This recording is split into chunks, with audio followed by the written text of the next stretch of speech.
আসসালামু আলাইকুম। আশা করছি যে যার অবস্থান থেকে সুস্থ ভালো আছেন। আলহামদুলিল্লাহ আমরাও বেশ ভালো আছি। গত ভিডিওর আমার এই টেবিল ক্লথ সম্পর্কে আমার এক প্রিয় আপু রোসেলা কুকিংয়ের রোসেলা জানতে চেয়েছেন, এটা কুশি কাটার কিনা বা আমি কোথা থেকে নিয়েছি। জি আপু, এটা কুশি কাটার। এটা আমি ঢাকা থেকে নিয়েছি বেশ কয়েক বছর আগে। আমি আপনার জন্য ডিজাইনটাকে খুব কাছে থেকে দেখিয়ে দিচ্ছি। আশা করছি আপনি আপনার প্রশ্নের উত্তর পেয়েছেন। আপনাকে অসংখ্য ধন্যবাদ আমার ভিডিওটি দেখে নেওয়ার জন্যে। আজকে আমি আপনাদের সঙ্গে শোল মাছের খুব মজার একটি ভুনা রেসিপি শেয়ার করব। আমন্ত্রণ জানাচ্ছি দিলরুবা হেসেলে। অনুরোধ করব লাইক দিয়ে রেসিপিটি কন্টিনিউ করবেন। আশা করছি রেসিপিটা আপনাদের কাছে অনেক ভালো লাগবে। গ্যাসের ফ্লেম অন করে আমি একটা কড়াই দিয়েছি। কড়াইতে পরিমাণ মতো তেল দিব। আমি গত ভিডিওতে বলেছি আমি হাঁড়ি পাতিল খুব নষ্ট করে ফেলি।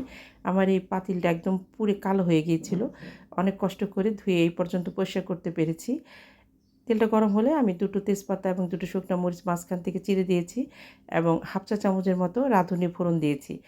মাছের রাঁধুনির ফোড়ন দিলে আমাদের কাছে খেতে ভালো লাগে। আপনারা যদি কেউ এটা দিয়ে না খেয়ে থাকেন অবশ্যই একবার ট্রাই করবেন। এখানে আমি প্রায় বড় সাইজের একটা রসুনের অর্ধেকাংশ দিয়ে দিলাম এবং প্রায় 7-8টার মতো পেঁয়াজ মোটা মোটা করে কেটে দিয়েছি। আমি শোল মাছের ভুনাটা করব, এখানে পানি ব্যবহার করব না।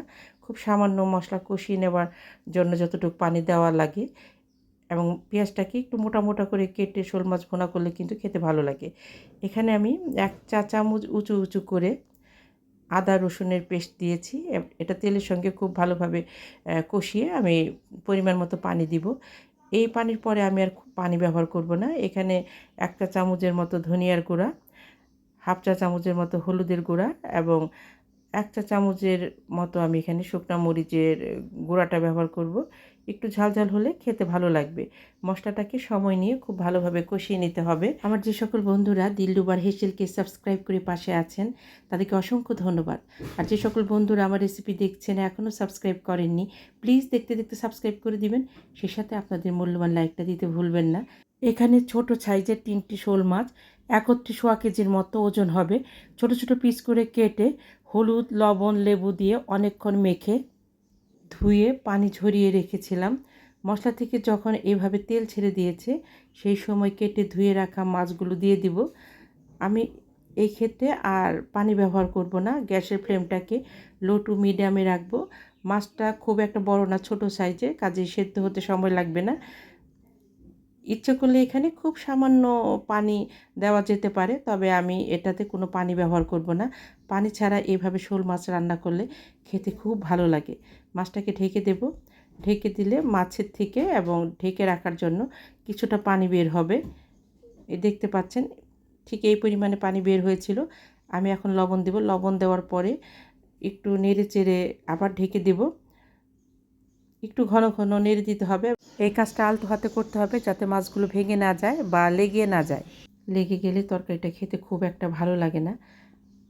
দেশ দেশের বাইরে দূর দূরান্ত থেকে যে সকল দাদা দিদি ভাই বোন বন্ধু, সেই সাথে আমার সাধারণ দর্শক বন্ধু যারা আছেন, প্রতিনিয়ত আমার রেসিপিগুলো দেখে অনেক সুন্দর সুন্দর কমেন্ট করছেন, আমি তাদের প্রতি ভীষণভাবে কৃতজ্ঞ। প্লিজ এভাবেই পাশে থাকবেন। এখানে 3টা টমেটো, এটা আমার ছাদ বাগানের টমেটো, একটু টক টক। টমেটোগুলো দিয়ে আমি ঢেকে দেব। ঢেকে দিলে টমেটোটা অনেক নরম হয়ে যাবে এবং টমেটো থেকে বেশ খানিকটা পানি ছাড়বে। সেই পানিতেই কিন্তু তরকারিটা হয়ে যাবে। আমি কিন্তু পুরো তরকারিতে কোনো পানি ব্যবহার করিনি। দেখেন কেমন পানি ছেড়েছে। আমি নেড়ে চেড়ে এখানে কিছু আস্ত কাঁচামরিচ দেব। কাঁচামরিচগুলো কিছুটা মাঝখান থেকে কেটে দিয়েছি, কিছু আস্ত আছে। আমি তরকারিতে প্রথমের দিকে যে তেজপাতাটা ব্যবহার করেছিলাম সেটা উঠিয়ে ফেলে দিয়েছি। আমি মাত্র 3 মিনিটের মতো রান্না করব। এখানে আমি 1.5-2 মিনিটের জন্য ঢেকে দিয়েছিলাম। আমার যে সকল বন্ধুরা আমাকে বন্ধু করতে চাচ্ছেন অবশ্যই কমিউনিটিতে নক করবেন এবং বেশ কিছুটা সময় অপেক্ষায় থাকবেন। গত ভিডিও বা তার আগে ভিডিওতে যারা আমাকে বন্ধু করেছেন তাদের অনেকেই আমি ব্যাক দিয়েছি, কিন্তু কমেন্ট করতে পারিনি। আমার কমেন্ট সাপোর্ট করছিল না, যার জন্য অনেক বন্ধুদের ভিডিও আমি শুধু লাইক দিয়ে দেখেছি। প্লিজ বিষয়টাকে বুঝবার চেষ্টা করবেন। এখানে হাফ চা চামচের মতো ভাজা জিরার গুঁড়া দেব এবং এই তরকারিটাকে আরও টেস্ট করার জন্য ঠিক নামিয়ে নেওয়ার আগ মুহূর্তে আমি আমার ছাদ বাগান থেকে ফ্রেশ লেবুর পাতা প্রায় 2-3টের মতো পরিষ্কার করে ধুয়ে মাঝখান থেকে এইভাবে চিড়ে দিব। নাড়ব না, আমি এটাকে ঢেকে রাখবো। লেবুর পাতা দিয়ে বেশিক্ষণ নাড়ানাড়ি করলে বা জাল দিলে একটু তেতো তেতো ভাব হয়। এটা ঢেকে আমি গ্যাসের ফ্লেমটাকে বন্ধ করে দিচ্ছি এবং 3 মিনিটের মতো দমে রেখে আপনাদেরকে সার্ভ করে দেখাচ্ছি।